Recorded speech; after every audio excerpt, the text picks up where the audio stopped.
Hi everybody, Deb Tucker here from Studio 180 Design, and today I'm going to talk to you about what we call Split Rects bonus units. Now, the split rectangle tool is a tool we introduced a couple of years ago, and it's designed to create rectangles that are divided with a seam going from corner to corner. They can slant either in this direction or they can slant in this direction. And like all the Studio 180 Design tools, it has an angled edge that allows you to cut those long skinny triangles a little bigger than they need to be. And then it has a trim down edge that has guidelines on it to trim these down to a precision shape with the seams being in the right place so that everything is perfect when you go to build your quilts. But there's some great additional bonus units that you can make that are rectangular in nature, but they are rectangles that are going to be divided with not just one diagonal, but with two diagonals going corner to corner this way, and with 1.5 diagonals, with a full diagonal going in one direction and a half diagonal going on the other. All the information that you're going to need to be able to create these is going to be on the technique sheet called Split Rects bonus units. So let's start with the combination units. When you take a look at these, what you're going to notice is that they are composed of three different, basically triangular shapes, an A, a B, and a C. And the A and the B are the same, but the C are actually mirror images of each other. So you're going to have to determine whether you want to create all of this unit or all of this unit, or whether you want to create mirror image units when you're creating these.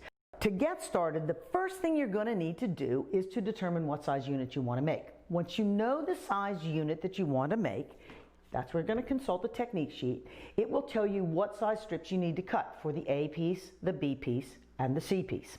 We're going to start with the A piece. Usually when I cut, I'm cutting it with the wrong sides facing together. And yet it's okay to leave it that way. They can be in any direction. It doesn't really matter on the A shape. The first thing you're going to need to know is what you're looking at on the tool to be able to cut these. And what we have on the tool is we have this angled edge, and we have a guideline right here that's called the option line.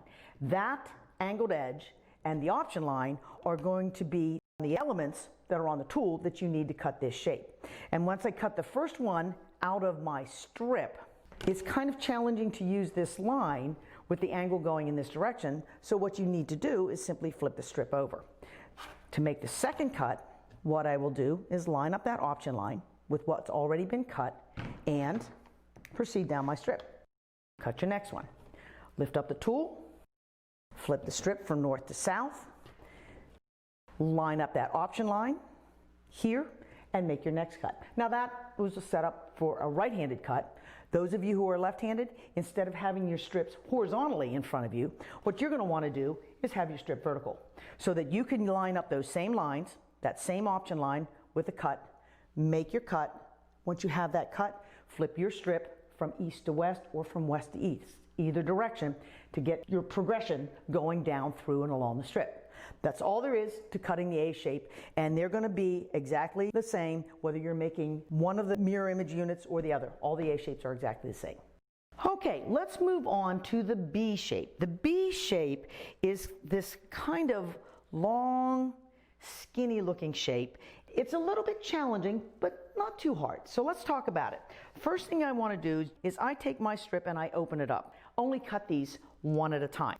As a right-hander, I'm going to lay the strip in front of me vertically, and what I'm going to do, and this is what it tells you on the technique sheet, I'm going to make a fold in the strip. In my case, it's about 4 inches, high enough that I'm going to be able to come here and put this line, the 1.5 by 3 inch line, which is again listed on the chart, to be able to cut a shape out of this running strip. Now when I folded that, I guessed, and it was a little bit too short. So what I'm going to do before I make my cut is fold it so it's a little bit deeper, so that when I place the 1.5 by 3 inch guideline right on the fold that I just made in the strip, I've got enough fabric to be able to come up the side of the tool and come across the top to create that odd, elongated, very elongated triangle that is the B shape. Now that's the first cut. This little bit that's down here is going to be wasted. I'm going to just take that and throw that away. Next thing that I need to do to get another cut of these B triangles out of my strip is to flip my strip over and repeat the process. Put a little fold in it so that it's deep enough that I'm going to have enough fabric to place my guideline, my 1.5 by 3 inch guideline, with the solid line along the raw edge of the strip, and make the next cut out of the strip. And remember, when we cut these shapes, they're going to be a little bit too big. That's a good thing. That's a good thing. That's going to allow us to have wiggle room in our pieces.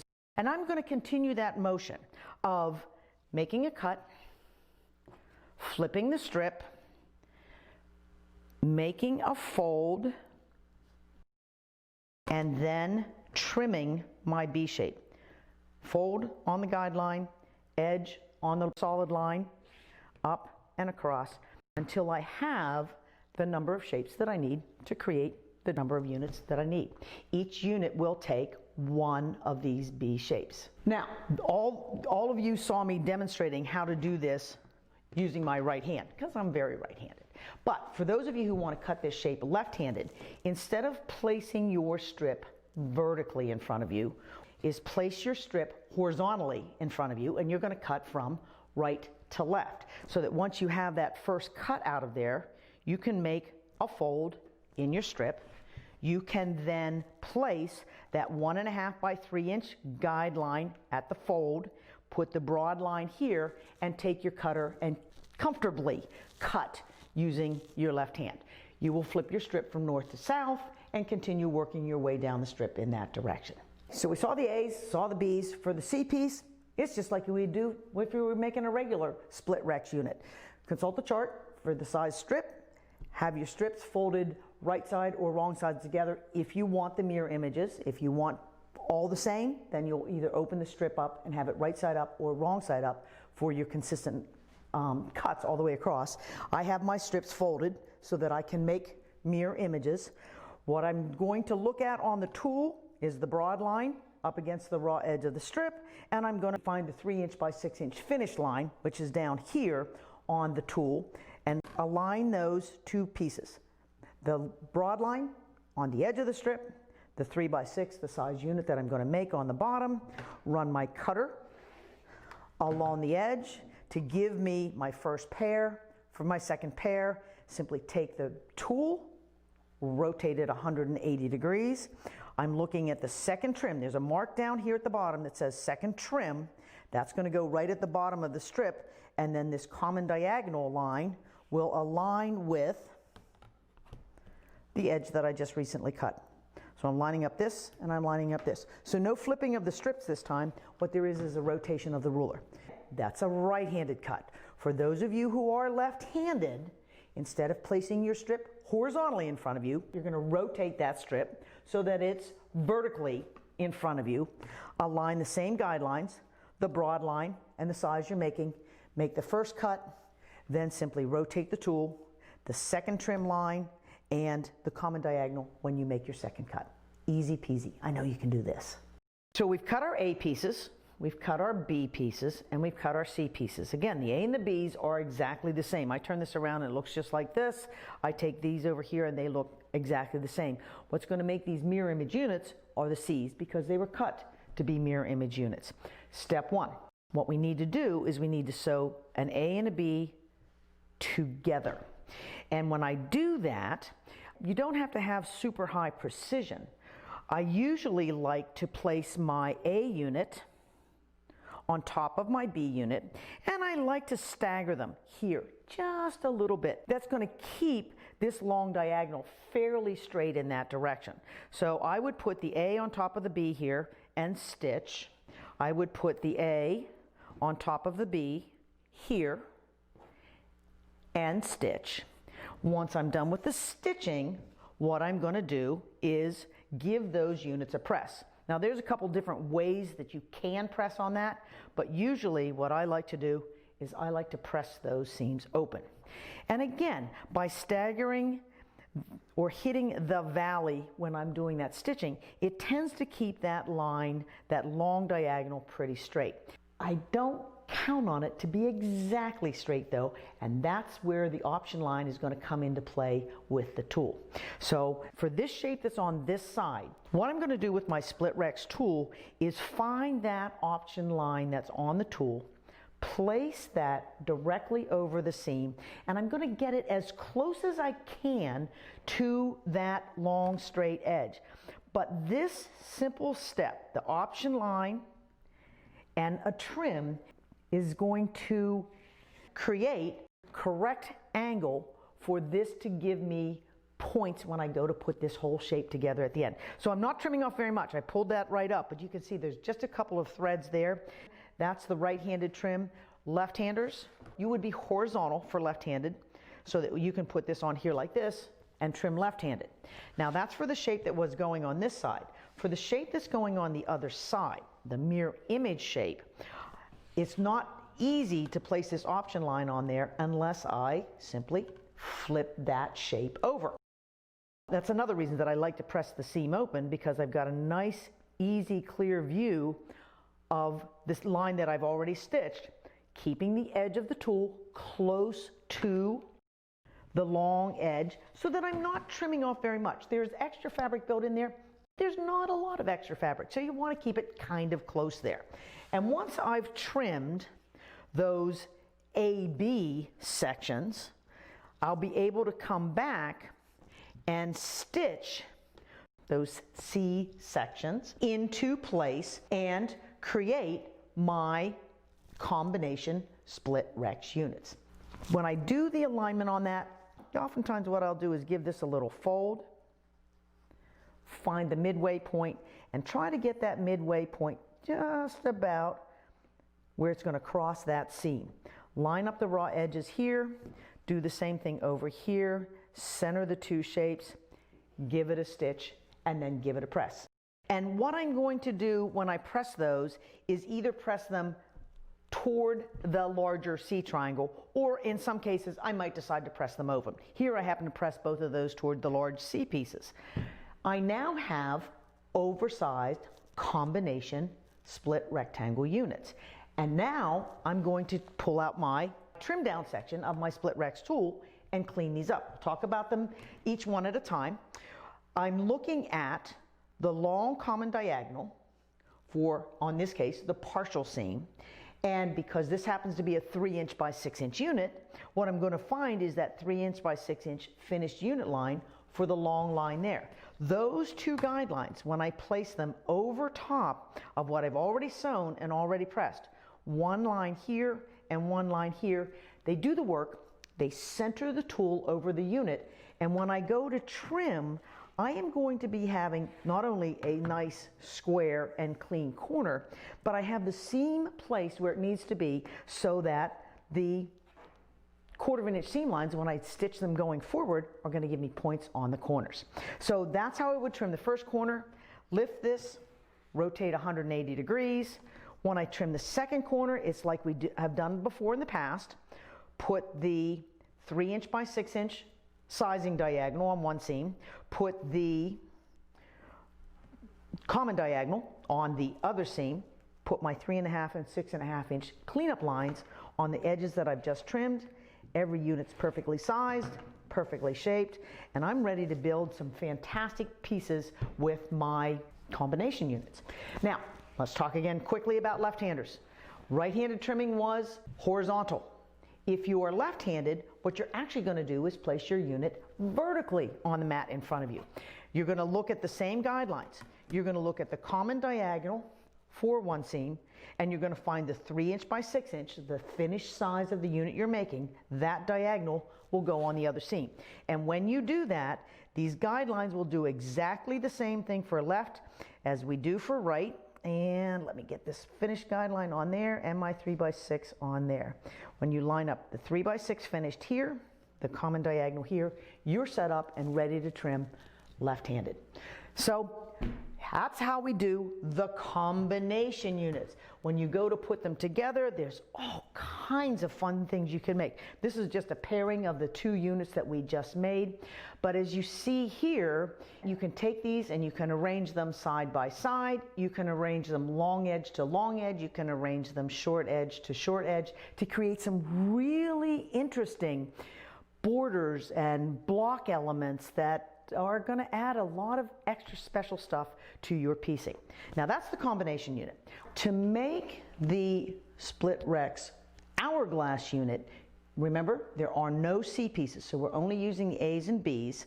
I generally like to lay my shapes out the way I'm going to sew them before I begin, but there's one thing you need to remember with these guys. I'm going to be sewing an A section to a B section and an A section to a B section. But you want to be very consistent here. You don't ever want to be able to sew one like this and one like this, because then you're leading yourself back into those combination units. So when I sew, I lay them out the way I want to put them together, put my A on top of my B. I like to make that little valley stitch right there. And I'm going to turn this one around and do exactly the same thing. Put the A on top of the B and stitch with my stitching line going pretty close to that little valley. So this is what they'll look like when they're both sewn. They'll look like this. Once they're sewn, go to the iron and press those just like we did before, and I like to press them open. And we're going to repeat the same step that we did when we did the first one, which was to use that option line that's on the tool. The option line is here, and we're going to use that option line on the seam that's already been sewn and already been pressed, so that I can then clean this edge up so that I know I've got it exactly the right angle to be able to create the unit when I'm all done. Right-handers, set it up vertically and cut this way. Left-handers, simply set it up horizontally. Use the same option line on the seam line and cut in this direction. And once you're done with that, you are going to have a perfectly straight line on all of those pieces, and all of the pieces will look exactly the same. Now we're going to need to stitch two of these together, one in one direction and one in the other. This one hasn't been trimmed yet.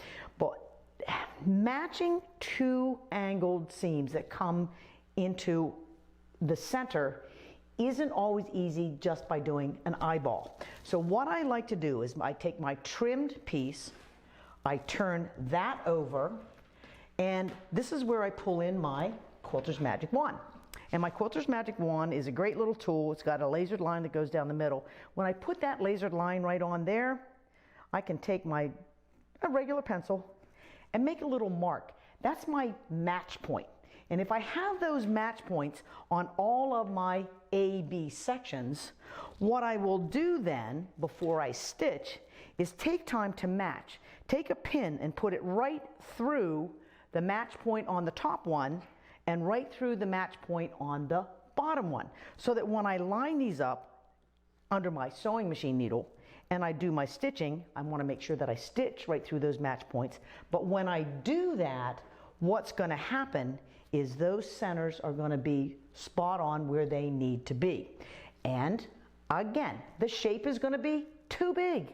Yay, that's a good thing. We're going to trim it down with the same Split Rects tool that we've been talking about. As a right-hander, I'm going to position my Hourglass unit horizontally in front of me. What I'm going to look at on the tool for my trim down, same as before, the common diagonal that runs up into the corner. And I'm also going to be looking at the size unit that I'm making, which in this case is a 3" by 6" finished size unit, to place those two guidelines on the seams that are already sewn and pressed. And when I do that, lining one up in this direction, lining one up in this direction, and I'm going to show you the right-handed trim. Again, left-handers, you'd be vertical, but when I trim up and I trim across, I've got a clean square corner. I've got the seam properly placed to keep my points. Lift the tool, rotate the 180 degrees, place the tool back on the shape, back on the unit, same diagonals, common diagonal on one seam, the 3" by 6" on the other seam, but also pay attention to your cleanup lines so that you know when you're done that your shape is going to be the right size, your seams are going to be in the right place, and all things are good when you go to build your units. So that's how we make our Split Rects bonus units, the Split Rects combination unit, the Split Rects Hourglass unit. These are great shapes that you can use in your quilts. This wonderful little block is one that Sarah made that includes both of them. I just love this block. You can see in the center, it's made with the combination units here, here, here, and down in here. And then around the outside edge, we have those Split Rects Hourglass units. Team them up with a couple of half square triangles in the corner. Just like that, you've got a fun little block that's truly unique.